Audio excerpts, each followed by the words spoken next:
आइए साथियों, आज बात करते हैं भारतीय सेना में बहादुरी के लिए दिए जाने वाले सबसे ऊंचे पदक की, यानी परमवीर चक्र की।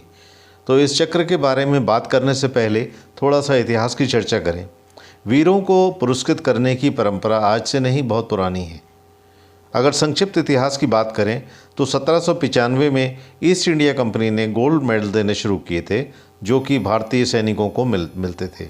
1795 में सूबेदार अब्दुल कादिर नाम के व्यक्ति को, जो 5 मद्रास नेशनल इन्फेंट्री में थे, उनको ये पदक दिया गया और उसके बाद ये परंपरा चलती रही।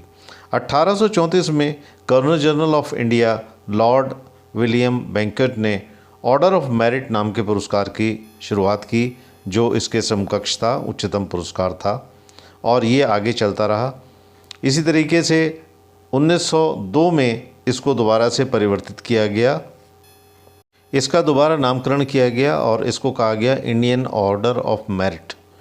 ये चलता रहा और 1911 में इसे परिवर्तित कर विक्टोरिया क्रॉस कर दिया गया।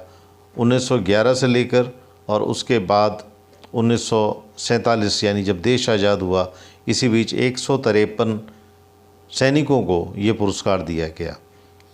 उसके बाद इसी बीच इसका नाम परिवर्तित करके distinguished senior order, military cross और मिलिट्री मेडल के नाम से ये पदक दिए जाते रहे। सेकेंड वर्ल्ड वॉर में भी ये चलते रहे। लेकिन उसके बाद जब वॉर ख़त्म हो गया, देश आज़ाद हो गया 15 अगस्त 1947 को, तो भारतीय नेताओं ने ये सोचा कि ये जो अंग्रेज़ों के नाम से या कंपनी के नाम से जो पुरस्कार हैं, इसको हमें परिवर्तित करना चाहिए। लेकिन इसका परिवर्तन करना उनके हाथ में नहीं था, क्योंकि इसके लिए उनको ब्रिटेन के राजा से परमिशन लेनी थी। इसके लिए जवाहरलाल नेहरू ने एक वारंट तैयार करवाया, ड्राफ्ट तैयार करवाया और उसको इंग्लैंड भेजा गया, जिससे कि भारतीय नए जो पुरस्कार हैं उनकी घोषणा की जा सके।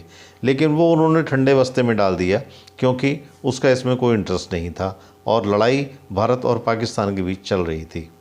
उसके बाद उन्होंने इस वारंट को राजगोपालाचारी जी को दिया, जो उस समय कार्यवाहक के रूप में थे।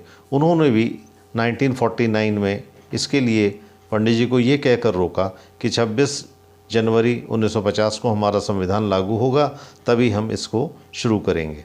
और 26 जनवरी 1950 को परमवीर चक्र पदक की घोषणा की गई। लेकिन इसका जो आधार किया गया वो 15 अगस्त 1947 से किया गया। परमवीर चक्र कांसे का बना हुआ मेडल होता है और ये गोल आकार का होता है। इस पे वज्र का निशान, यानी दधीची की हड्डियों से लिया गया वज्र का निशान है, और इसके ऊपर जो रिबन लगा है वो पर्पल कलर का लगा हुआ है, बैगनी कलर का एक अच्छा सा रिबन लगा हुआ है। और ये कब दिया जाता है, इसके बारे में जान लीजिए। जब कोई योद्धा, चाहे वो किसी भी सेना का हो, दुश्मन के सम्मुख अदम्य साहस और वीरता का परिचय करता है, अपनी जान की परवाह भी नहीं करता है, और ऐसी स्थिति में उसके साहस के लिए, उसके करेज के लिए यह पुरस्कार दिया जाता है। अभी तक ये पुरस्कार भारतवर्ष में कुल मिलाकर 21 लोगों को दिया जा चुका है, जिसमें 14 लोगों को मरणोपरांत दिया गया है। 16 लोगों को ये पुरस्कार भारत और पाकिस्तान के मध्य जो युद्ध चलते हैं या कभी भी कोई कन्फ्लिक्ट होता है, उसी के आधार पर दिया गया है। ये 21 वीर, जिन्हें हम परमवीर चक्र विजेता कहते हैं, उनके चित्र आपके सामने प्रस्तुत हैं।